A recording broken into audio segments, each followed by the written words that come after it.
welcome to Hope for Our Times, everyone. And guess what? Guess who's joining me? We're going to have an outstanding program today. We're going to talk about where the temple was located and where it will be located. We're going to talk about red heifers. We're going to talk about 10 kings. We're going to talk about all sorts of things. Please welcome Mondo Gonzales, who, like me, is a former pastor. Also, he is a biblical archaeologist, host of Prophecy Watchers TV program and daily podcast. He attended Moody Bible Institute, holds a master's degree in Near Eastern archaeology and languages, and like me, has led several tours to Israel too. Mondo, this is great having you on here. Tom, always a pleasure. This is cool. We're going to have a really good time today. So you've got these master's degree in biblical languages, is it? And also you've got archaeology, biblical archaeology. That is so cool. It has been a phenomenal journey, and one of the best things is that my main professor was not just in Israel archaeology, he was an Egyptologist. So kind of have a minor in Egyptian, the Bible in Egypt too, because get to go with him and certainly learn hieroglyphics, which I've mostly forgot for sure by now, but to go there with him and spend a couple weeks and just to have that Egyptian background as well, it's, as you know, you love archaeology. Archaeology is so phenomenal in the land of Israel and the surrounding areas. It's just amazing. Oh, this is going to be a great program. So we have so much to talk about, including 10 kings, red heifers, the proximity of the day of the Lord, that coming dreadful day of the Lord. And I do want to ask you about the temple, where you believe it was. And I also want to go here.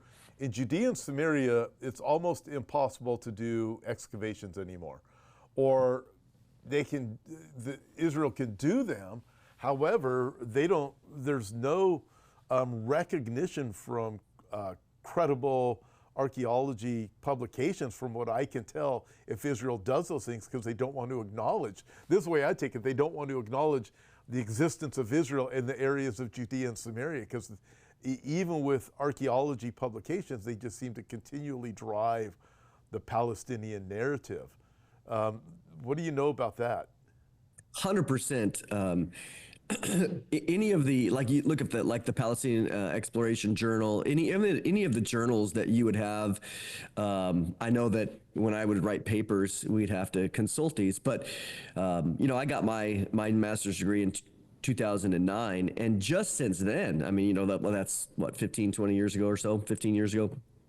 And what do you see? The climate has absolutely changed to be way more leftist or liberal-minded in that sense. You do have some conservative, magazines and articles. I think about like Biblical Archaeology Review. I wouldn't call that conservative, but just in the sense of that they don't really care. They're out to promote the different articles that come up. But what do you see? You just said it. There is a tremendous, almost like a shaming of archaeology that comes out of what's called the Palestinian areas, in the sense of like the Area A and other places. But this is, what, and why? Because what do we know? That the archaeology, for example, even in Samaria, it shows historical Israeli presence, surprise, surprise. But yet it's not politically correct to promote the idea that Israel has had a presence there since 3,000 years plus. So, you know what? I have several archaeology friends who are the same thing, that they're having a difficult time of where they've done archaeology in Judea and Samaria, and yet now the Palestinian Authority they're not interested in truth, understandably. They don't want to know the facts. Don't confuse our good story with your facts, because we're able to manipulate the whole world if we don't have your facts in here. And it is amazing. I as you know, we're going to, like you guys, we're going to Israel. We have some trips coming up. One of them is we're going to be in the area of Shechem, but you can't go into Shechem. You can stand on Mount Gerizim, which I'm really looking forward to, and you can see Shechem right there, but you can't get in because of the threats from the terrorists that are in the area of Shechem. You know, it's called Nablus now, and it is a major hotbed, as you know. But here's a place you have Jacob's well. You've got Joseph was sold into slavery. You have all of this Israeli history that's there. Can't go excavate. Can't go. It's hard to even get a tour group. We'll take our tour group above there and be able to point out everything. But you can't do this because that alone proves so much. Going to Hebron, same thing. These things prove so much. To me, I look at that. It's no surprise to me that the devil has made those two spots. You got Hebron and Shechem, the two, some of the most radical places that you can't get the Israeli archaeologists in there. Very hard as of today to get tour groups in there, thinking the devil doesn't want this to get out. It's a spiritual narrative that he's got to keep alive. Yeah, there's even conversations about, for example, if you go back to some theories about maybe the Ark of the Covenant in the book of 2 Maccabees chapter 2, not scripture, but a historical document, discusses the idea of Jeremiah bringing like the Ark of the Covenant out towards Mount Nebo and at the first temple period.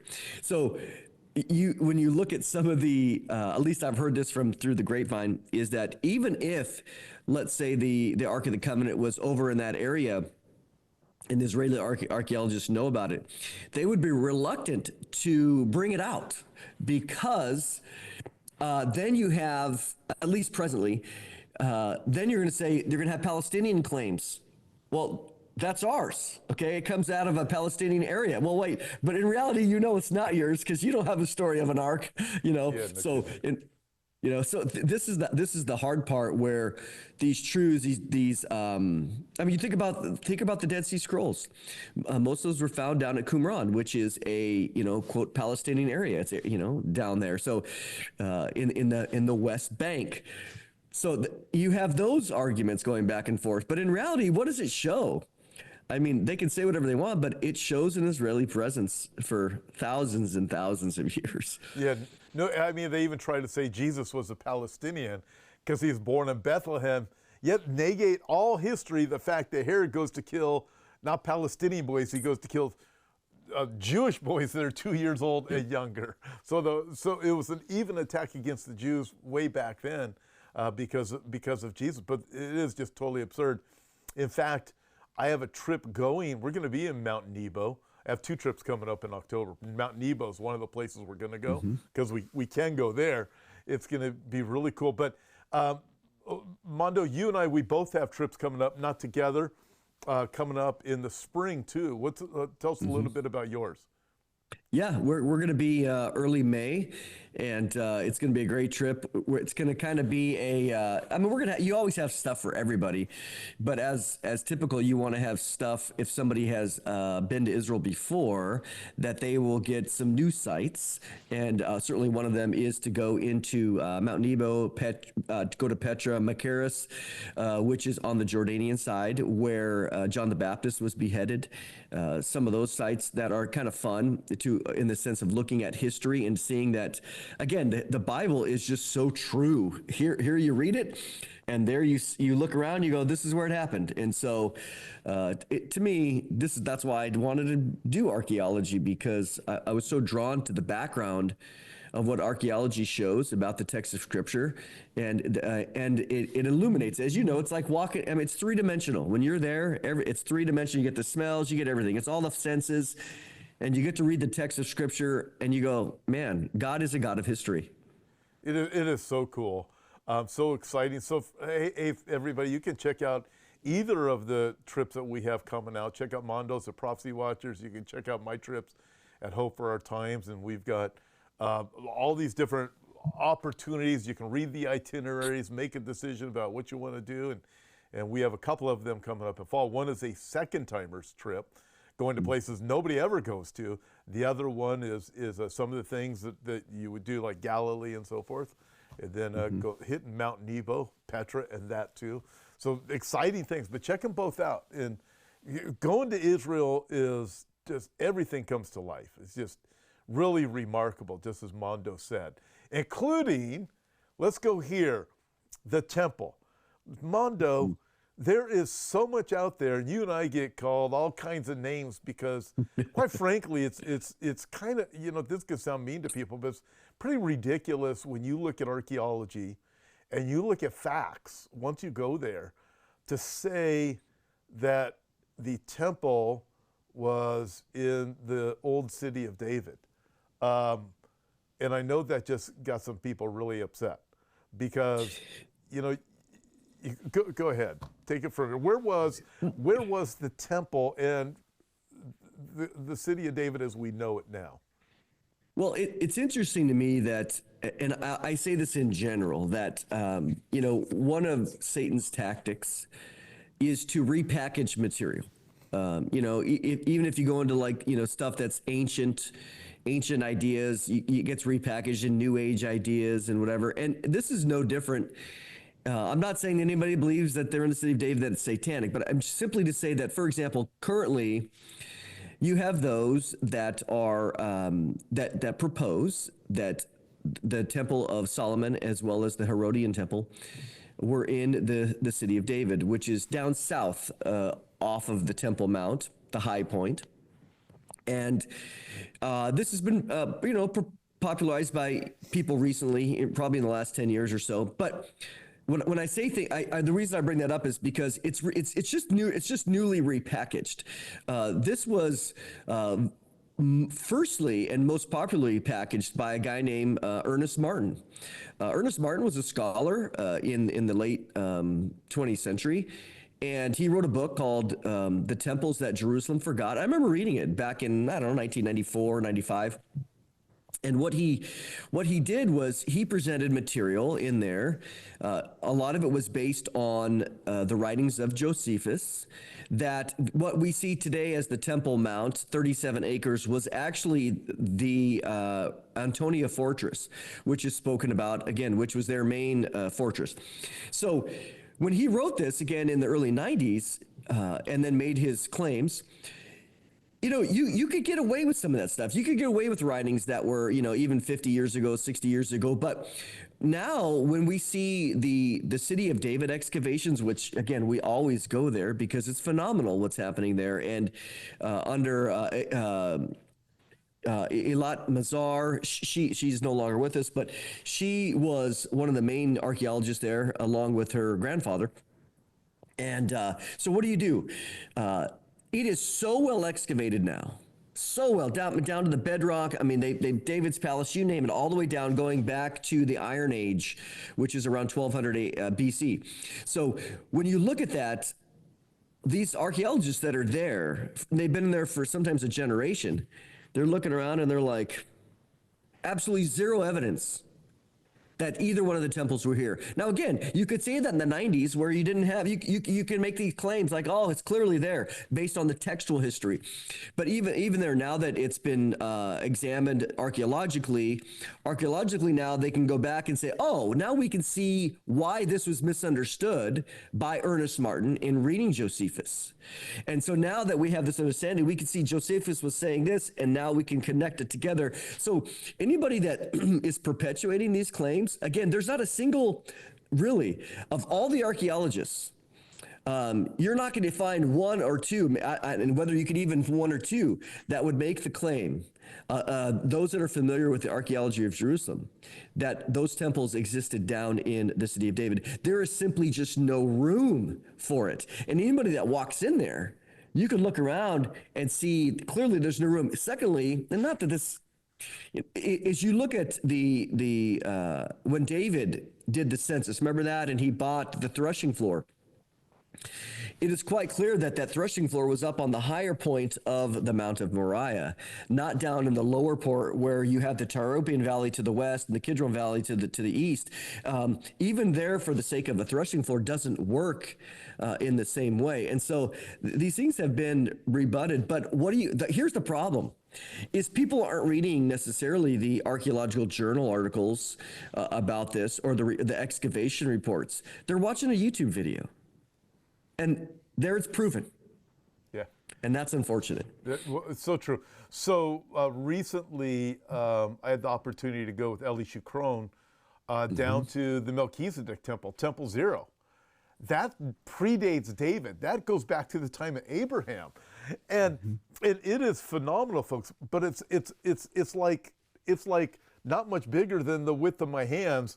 There's 4 sections. Each section is just a little bit bigger than this right here. You cannot fit the hundreds of thousands and millions of Jews that would come to Jerusalem. The whole thing is ridiculous. But you can see, once you see it, Mondo, I was in Israel one time, and this guy was on the trip, and he was insistent that he'd watched one of these videos, right? And he's insistent that the temple is in the city of David, and he's arguing with me. We're up in Galilee, and he's just arguing all the talking points that are out there, where did the water come from, and so forth, right? I said, well, can you just wait until we get to the city of David, and then we'll talk then? No sooner did we pull up to the city of David, half hour into it, he goes, "You're right. There's no way the temple is here." If once you go there, and with the water. Roddy Harrell at it's the Christ Church and the museum that's there, where the church and the cafe are. You go to this the museum's incredible. Conrad Schick has built this model of the Temple Mount before all the excavation was done. How he was so accurate, we don't know. But you can see the cisterns for the water, millions upon millions of gallons of water. There's the Solomon's pools in Bethlehem that provided a massive amount of water. I mean, these aren't swimming pools. These things are like lakes. And they're in Bethlehem, and the water would flow from Bethlehem all the way to the upper city of Jerusalem and to the Temple Mount. Unbelievable amounts of water, way more than the Gihon Springs could possibly provide, which would cover all of the animal sacrifice, everything that was needed for the animal sacrifices. So I look at this and go, if anybody go by the Christ Church Cafe and the museum there, talk to Roddy Harrell. He will give you a tour right there at the museum, and you start to see it, and you'll be educated, and you'll get it. And also, Mondo, Hadrian, when he comes in 135 AD and just starts slaughtering the Jews, he builds a shrine to Jupiter on the Temple Mount. Why did he do that? Because the Jews would go there, because that's where the temple was. Why would he do it if it was the Roman, the Antonian garrison? Yeah, the garrison. Why would he do such a thing? He did it to humiliate the Jews and eliminate the thought of the God of the Bible. Didn't work. He actually marked the spot where the temple went. Absolutely. And you see that several times there, even with the Temple of Venus over at the Church of the Holy Sepulchre. So you have, this is the standard approach, because you had, of course, the Jewish perspective, and then you had the Christian perspective of, the death and resurrection of Jesus over there on the west side, at least historically speaking. So when you look at all of the archaeology, especially, I will say this, that the other aspect, which you didn't ask about this, but the other question then is, on the Temple Mount itself, you have, was the temple to the north by the Dome of the Spirits, or was the temple to the south underneath the Dome of the Rock? And so you have that debate that rages on as well. But at the end of the day, my perspective on it is, right now people wonder, thinking about the coming temple, can it be, does the Dome of the Rock have to be removed? And the typical consensus, I would say, among the religious people is they are saying, yes, the Dome of the Rock would have to be removed somehow, whatever that means. It's not a mosque, right? It's a shrine. The only mosque there is the Al-Aqsa Mosque on the south side. And so but there's others that are very strong that it's to the north. Again, the Dome of the Spirits there. And so it wouldn't have to be. But what's missing here? You know this as well as I do. Well, what's missing is any genuine archaeological excavations done by Israelis. Okay, even the Temple Mount Sifting Project was done with the remnants. It was the garbage that was brought out by some illegal activity by the Palestinians on the Temple Mount. So my thinking in all of it is that when you look at the different perspectives, again, you have all these different arguments. When the time comes, when they get permission from, which I think will be through the Antichrist, and whatever position he holds, don't know yet. But what's the first thing they're going to do? Well, they're going to do a little minor excavation, and they'll be able to determine whether it's a north site or the Dome of the Rock site. But I can tell you that for the most part, based on the already archaeological excavation, nobody's going to be proposing the city of David because they've already dug that up. Yeah, no kidding. That's great points. Very good. By the way, you can go to Hope for Our Times, go to the events page, the app, or the website. Check out all of the different things we have coming, including conferences that are coming up. We'll be in Santa Barbara. We'll be in Texas. We're going to be in Mexico. Mondo, one of these times I'm going to get you to go to the Mexico conference with me. This year I have Pastor Dave Zamora and Pastor Jesse Caron are joining me. But it'd be great to get Pastor Mondo Gonzales down there. Maybe next year. I have Brandon and Billy last time. Maybe I'll get you down there next time. That'd be fun. Hablamos español. We can do it in Spanish. So there we go. So we have all these events coming up, along with our conferences, our trips to Israel, just like Mondo, and then we also coming up in October is a conference going to be in Oklahoma, I think. Mondo, is that right? Yes, right there. No, that's it. All right. Very cool. So there's a lot going on, but really, folks, just check out the events page at hopefourtimes.com, and also and you'll be able to take in all these different things, including Oklahoma with Bob and Mondo. Yeah. Going to be great. There we go. I think you're right there. Yeah. I can't even see that far. Yeah, I think that's you're right next to me right there. Oh, very cool. Oh, there I am. Now I can see my mug. That was a young picture of me. All right. Okay, lots to talk about. We're going to get to the 10 Kings. We're going to get to several other things I want to ask you about, including the proximity to the coming dreadful day of the Lord. All right, Mondo, let's go here. Let's talk about the red heifers. Well, wait, I want to bring up this. The Ark of the Covenant, you mentioned Jeremiah, Mount Nebo. Okay, so with the Ark of the Covenant, I think most people don't realize that the Ark of the Covenant was not in the temple during the Second Temple period at the time of Herod. It wasn't there at the time of Jesus.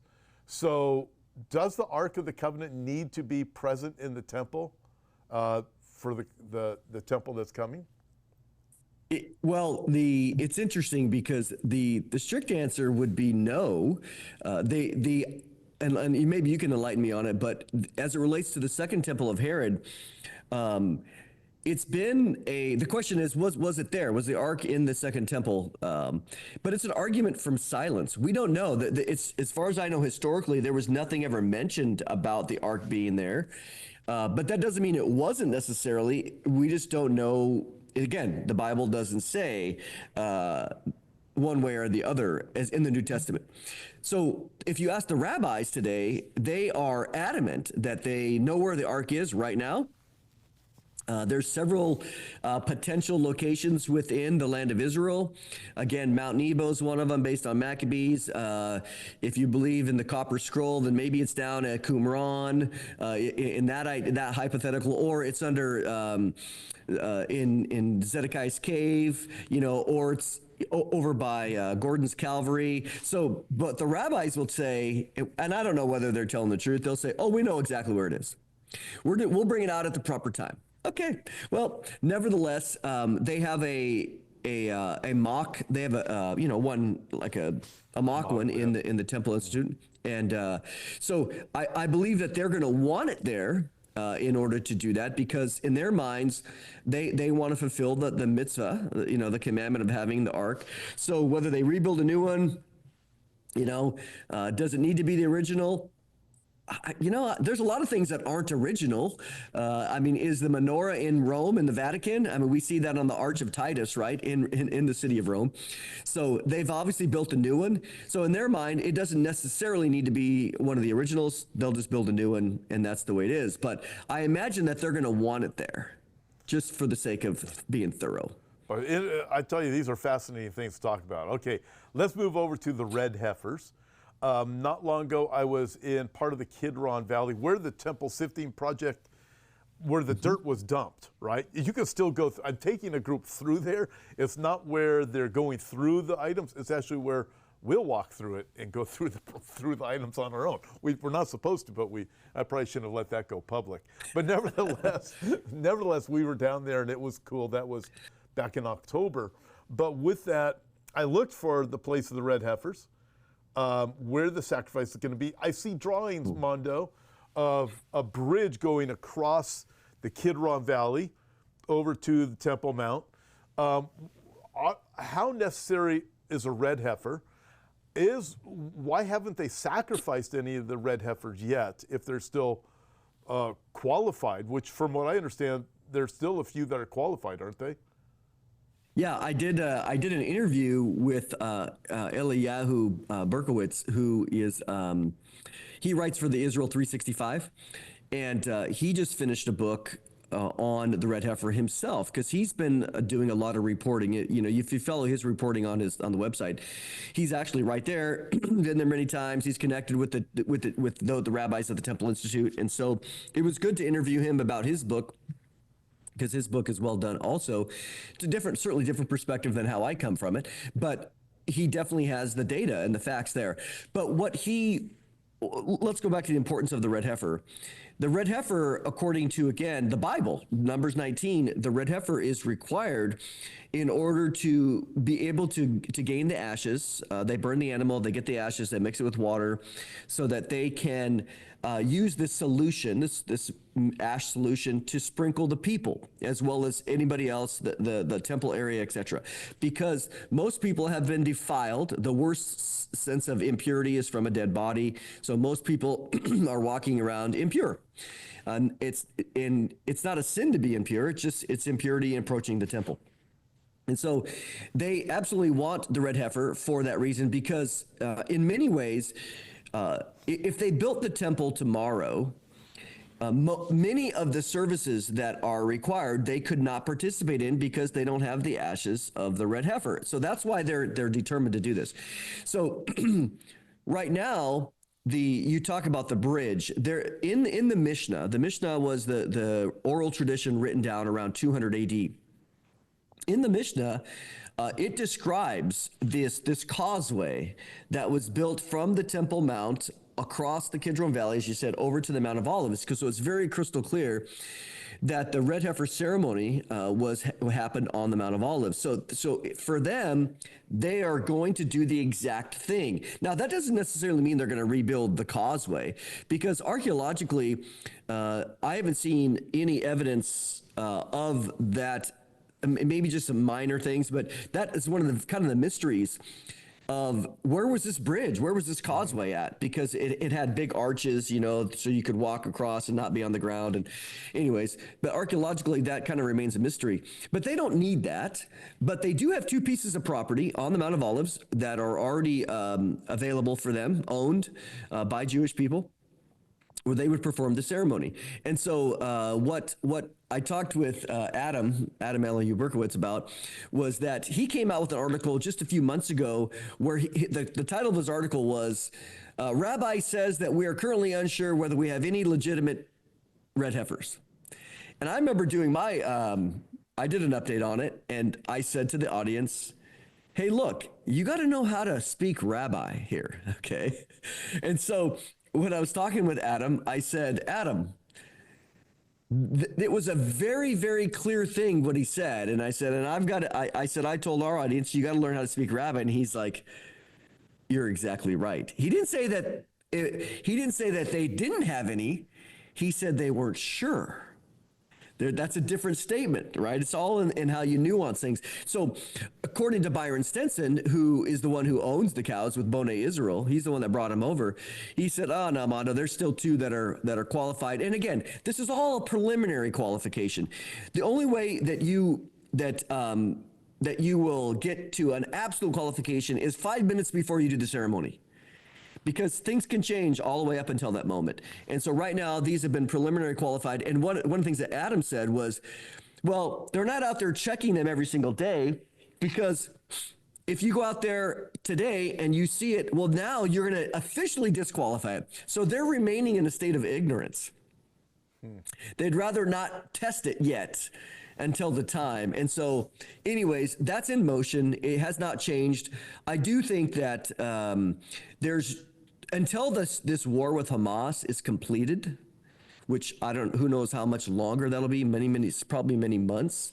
I don't anticipate the red heifer ceremony happening until that is completed.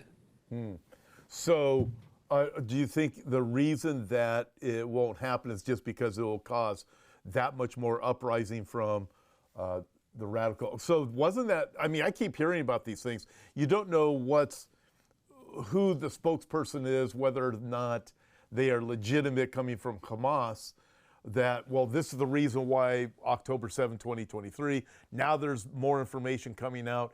It was because of the growing peace plan between Saudi Arabia and Israel. But definitely, I remember reading quite a bit about the red heifers, and some of the people at Hamas were saying, no, Israel's going to sacrifice the red heifers, and therefore we're not going to do it. This is the Al-Aqsa flood.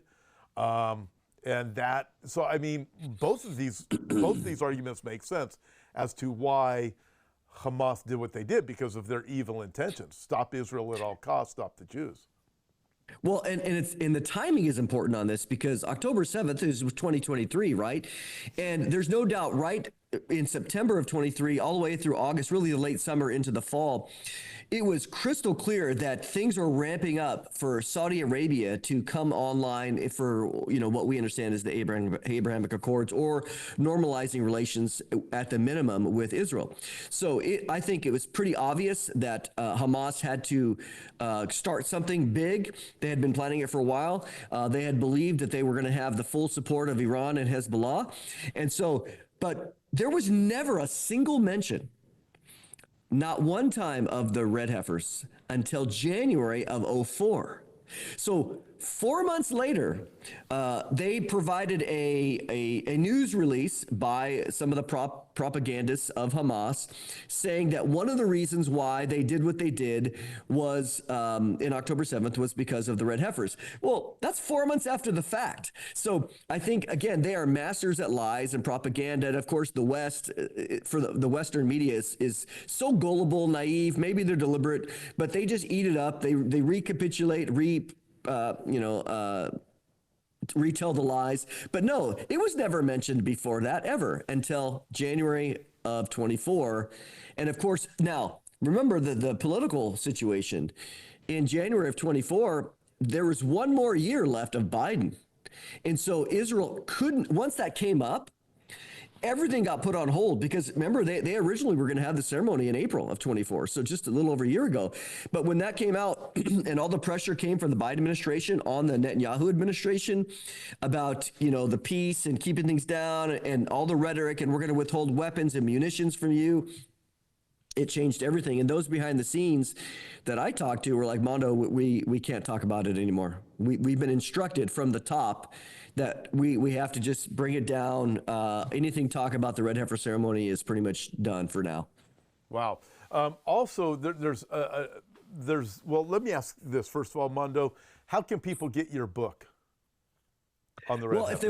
If they want to support Prophecy Watchers, they can get it at prophecywatchers.com. Otherwise, it's certainly available on Amazon. It's completely updated, and all the latest information about the Trump administration and the timing and other things that have come out in the last really few months is all in there. The book just came out March 4th, so it hasn't been out too long. Okay, fantastic. And then people can follow you, prophecywatchers.com. You also have an app. Yes, they can go on there. They can get our app. Again, YouTube, Rumble, TikTok. We're on all the places. Instagram. They go there to see where to find us. They will be able to find all the places that we are busy. Fantastic.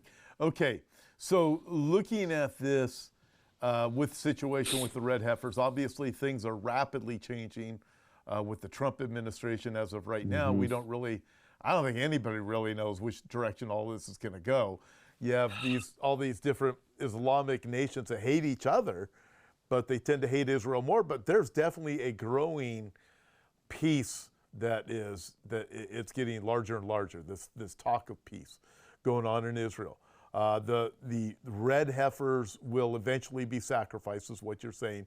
It really has to happen in order for the cleansing of it's both the cleansing of the instruments plus the priests that are working people. at the temple, the people. Now, with that also, I look at this in Daniel chapter 9, clearly Antichrist brings an end to sacrifice and offering. So sacrifice has to start sometime. As we look at things, I want to get to the 10 kings still, but as we look at things, I mean, I don't know. I'm looking at technology. I'm looking at the talk of digital ID, what's coming with digital currency to Europe, what's coming here. We can see, it appears to me, listen, everything's being set up so fast. The proximity of the days that we live in to the coming dreadful day of the Lord, as the Bible describes it during the tribulation period. I'm thinking, people better get ready. It's not a coincidence that we are talking about these things. Oh man, 100%. When we look around, I mean, we talk, which is why our conferences are so helpful, because you have all these different experts. This is what they do. This is, we all do this, for our calling. But everybody has their own particular specialty, and which is great. So you have, when you get there, which is great, when you have 20 plus speakers, that person's talking about their specialty. But what it shows you is the overall convergence of all these different fields coming together. And then, of course, each person has under their, their own things about this. So when we look at the convergence, there has never been really, I mean, even in the last 30 years or 100 years for sure, but even the last 20 years, we saw a definite turn of events in 2020. We saw the pandemic. We saw the institution from our governments, even in America, a variety of things, biomedical fascism. What a great phrase. I like that, and what we began to see was, wow, all these technologies, all these opportunities for censorship and surveillance and buying and selling in grocery stores. If you didn't have a vaccine card, whatever, you name it. It's like we would have never imagined that we would have seen it. We thought maybe we'd see it, but to actually see it and experience it was pretty dramatic. And then to know that these things that even in the Trump administration, again, I like so much of what Trump is doing, but if you look at what the fast forward nature of like the Stargate project, the artificial intelligence, $500 billion, Ellison was up there at the press conference a couple months ago talking about being able to create specific DNA intended mRNA medical procedures for you, specifically for you. Isn't it wonderful? We'll be able to do this with all of our Stargate technology. And so we look at that and we go, again, they might mean it for good, but others are going to use it for evil. And so even under this current administration, all the other technological advances are fast forwarding again, and it could lead into a discussion of the 10 kings as well. But just, we know this, that when the Antichrist comes on the scene, the way that he's described in Revelation 13, Daniel 7, Daniel 11, other passages, he doesn't do this alone. It's a technological system, and it's something that Klaus Schwab has said quite clearly in his book, The Great Reset or the Fourth Industrial Revolution, that their desire for globalism cannot happen without technology. And we agree. Absolutely.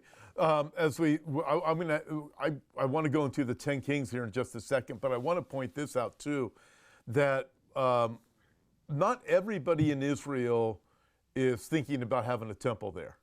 No. And there is that, sometimes there's a misunderstanding when people hear people like us talking. I mean, you go over to Israel, a lot of them are like, they're not really interested in it, but we do know everything is going that way. And I mean, it appears to me when that day comes, Antichrist, listen, we don't know what all of the ingredients are of the covenant that he's going to confirm, but I'm guessing, this is just a guess, that to build the temple will be part of that. You mentioned the Ark of the Covenant. Will it be there? That possibility. I mean, just think if everything is going towards this peace, some kind of covenant with many, everything's going in that direction. If all of a sudden the guy shows up on the scene, he goes, hey, I've got the Ark of the Covenant for you. I've been able to work that out, and guess what? I've negotiated, we're going to be able to build this temple for you. I mean, the excitement would be off the charts. It's not there yet by the masses of the Jews, but it's going to get there. And things are getting so heightened. And also, Mondo, I mean, don't you see it where as Israel and the Jewish people, say Israel, I'm talking about both the nation and the people themselves, there's so much anti-Semitism that's growing. I would imagine that more and more Jews are going to continue to move back into the lands of Judea and Samaria. And with that, they're going to, I just see everything going towards this religious perspective. Everything's going to pick up where it left off some 2,000 years ago. You know, it's interesting you say that, because I've been spending a lot of time really over the last year in trying to analyze the future of Israel between now and then. Like, so we have this portrait, as you mentioned, that in the middle of the 70th week of Daniel, or at least the first part of it, sacrifices and offerings are happening. The temple's there because we know that by the midpoint, he ceases it. And so I try to think outside the box a little bit in that, okay, yes, I like tradition, but I'm not bound to it, because one of the things that comes up is, as you know, 70% of Israel today is secular. They don't care about a temple. I mean, in fact, many of them are hostile against the idea of having a temple because they see it as being problematic, especially, again, as you know, the discrepancy or the difficulties, the animosity you have between the secular and the religious in general. And then when you have the religious not, for most of them, not having their children be conscripted into the military. And so you have these secular people that are like, wait a minute, you want to build a temple and you want to go to war and it's going to be my kids that are going to defend it? Yeah. Your kids aren't defending it. So there is this great animosity. But what we do know is that how is God going to work with a secular Israel? Again, presently, what's going to change between now and then? Something has to change. I think that what is going to change is the Ezekiel 38 war. Because when that happens, we know in Ezekiel 39, it says quite clearly, when God brings a miracle that is undeniable, earthquakes, fire, you name it, when their backs are against the wall, the God comes from heaven and he saves them. And the response is in Ezekiel 39 is, God says, and now they will know that I am God. It doesn't mean that they're saved, but you're going to go from secularism to theism because of this miracle that is going to be undeniable. And so at that moment, they're going to be like, we can't deny this. God clearly exists. What do we do? Now, again, when somebody sees a miracle, they don't have perfect theology at that moment, but they become convinced that God is real. So then what do? They look to their religious leaders and they say, God is real. How do we know him? And then the rabbis are going to fill the gap. A guy named the Antichrist is going to show up and fill the gap. He's going to have a sidekick that's going to be doing miracles and say, God sent us. Here's some miracles. And they're going to walk right into the trap where the Antichrist is going to be very clearly say, look, let's reinstitute Moses. Isn't this wonderful? God did this miracle so we can reinstitute Moses, bring back the temple, which is what the religious have wanted. And the others are going to go, clearly there was a miracle. Clearly this guy's here, all the timing. And remember, the church is gone, right? So the restrainer's gone. The delusion's begun. They're going to walk right into this trap. They're going to go straight into going back to Moses, which we know they need to go into Jesus. That's where they need to go. But that's the whole point of the 70th week of Daniel. So I think Ezekiel 39, it's the only place in Scripture where it at least provides one answer. I'm not dogmatic. Possibility. How do you go from secular to religious? It tells you right there. They become theistic in knowing that there is a God in Israel. Mondo, that was an excellent explanation. I think a lot of people, when they read Ezekiel 39, the assumption is Israel just becomes believing at that point. But as you described it, no, that's not what that says. They can recognize there's a God in heaven, which will set them up for what you just said. I thought that was an excellent explanation. Plus, at that time, rapture's already taken place, and the proclamation is going to be Jesus of the Bible was a fake. Yeah. And you already look at technology, and they're already saying, hey, with the technology that's out there, the lame will walk, the deaf will hear, the blind will see. And I believe quite likely one of the selling points with Jesus being fake to the world is going to be, look, Jesus was just more advanced than everybody else.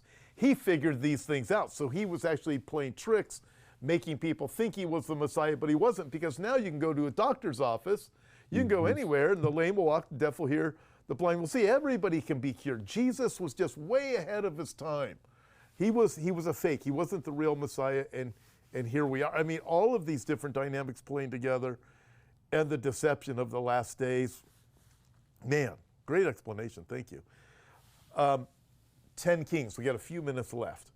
I mean, I've been all over the map. I remember when I first looked at Bible prophecy, go back, 35 years or so, even longer than that when I first started listening to Hal Lindsey, some 45 years ago. Yeah. I was convinced the 10 kings were coming out of Europe. It was going to be the EU, and then they went way beyond the 10 nations. I remember that with Chuck Smith at Calvary Chapel, Costa Mesa. And so I believed it, and then I started having a problem with the EU theory. Then I look at nations geographically. We have the Club of Rome being 10 kings, but J. Vernon McGee used to say that many, many years ago. But now, I mean, there's more thoughts on what this possibly could be because of the technocrats. What are your thoughts on the 10 kings? You've given a lot of thought to this.